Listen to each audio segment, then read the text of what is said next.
Carnarvon. It's a trip that I've been meaning to do for a while now. With quite a bit to see and do along the way, it should be a fantastic journey. But unfortunately, the entire eastern side of Australia is currently being affected by wild weather caused by La Nina. Will we get the journey we hoped for, or will it all be cut short by the weather? Let's get four wheels on the road and find out.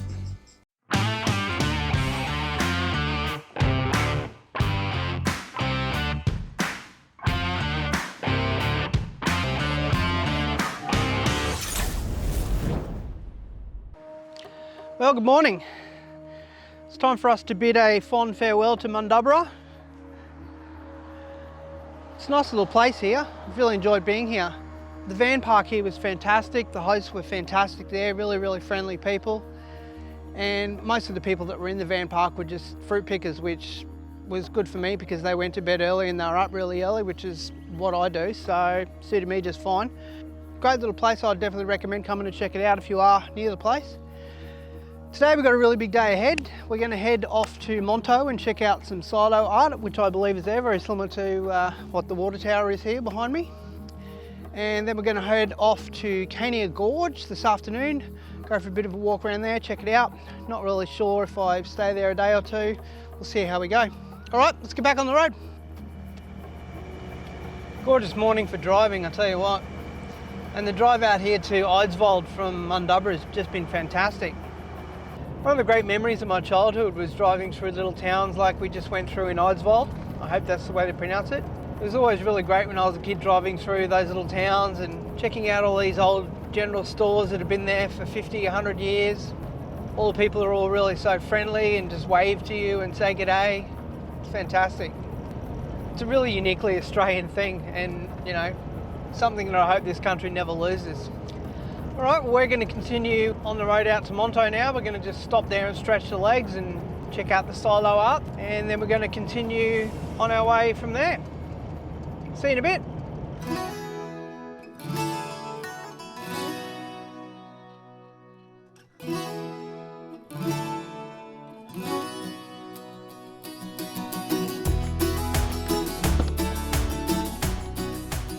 All right, well, here we are at the silos at Monto.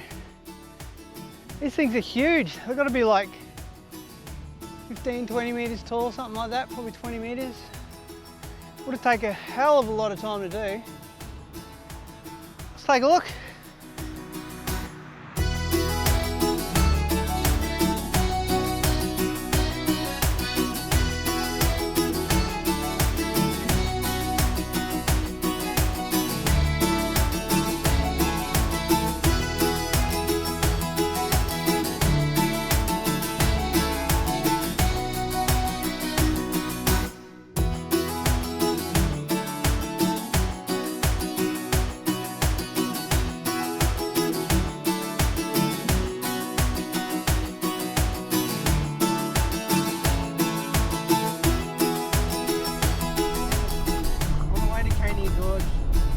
Some chick in a four-wheel drive.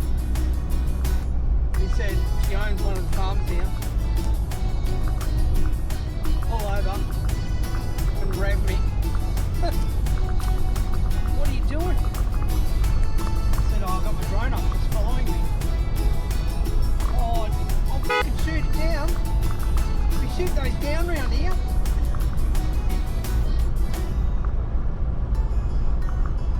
What a heck. Fantastic.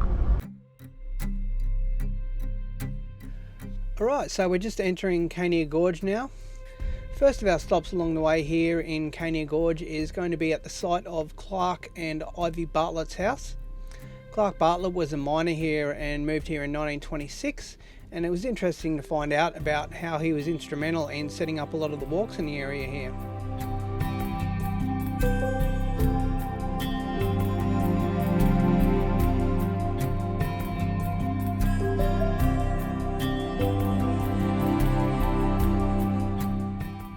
Plan first up for Cania Gorge is going to be to head up to the lake at the end of the gorge.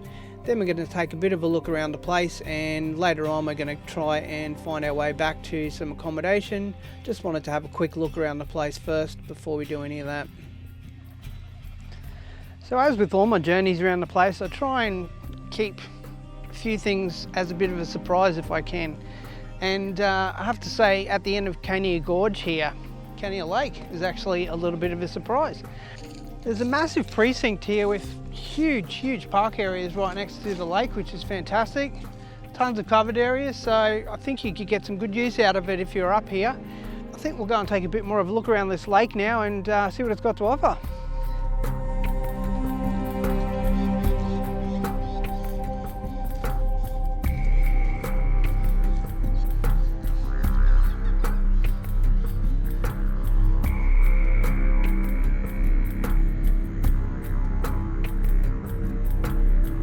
It's a really beautiful park that's here, and some great picnic areas that are here as well.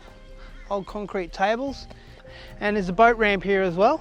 And I saw some signs on the way up that they actually have a yearly fishing tournament as well. So I think quite a lot goes on up here for the locals, and they get some good use out of it, which is fantastic. All right, let's go take a bit more of a look around the place.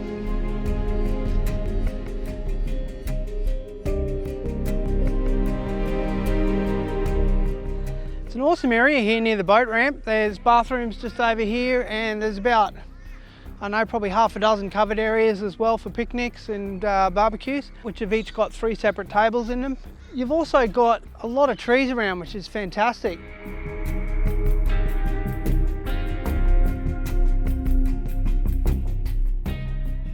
There's a little road that goes up onto the top of the hill here where you've got a great view of the lake wall, and also the gorge as well. So let's go take a look at it.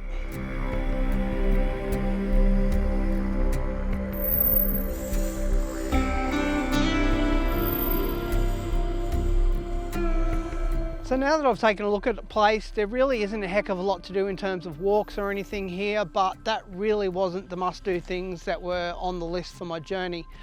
All I really wanted to do was A, go to Coombit Tops, and B, go to Carnarvon. So anything else that I saw along the way was bonuses. And it's been a good little find here to come and check out this lake. I didn't even know it was here. And as I mentioned before, and as I mentioned on my Uluru trip last year, that's the way I like to do things on my journeys. I like to just sort of know a little bit about what I'm going to do, and then just find out what happens when I get there mostly, which, you know, it makes it a little bit more interesting, a little bit more exciting.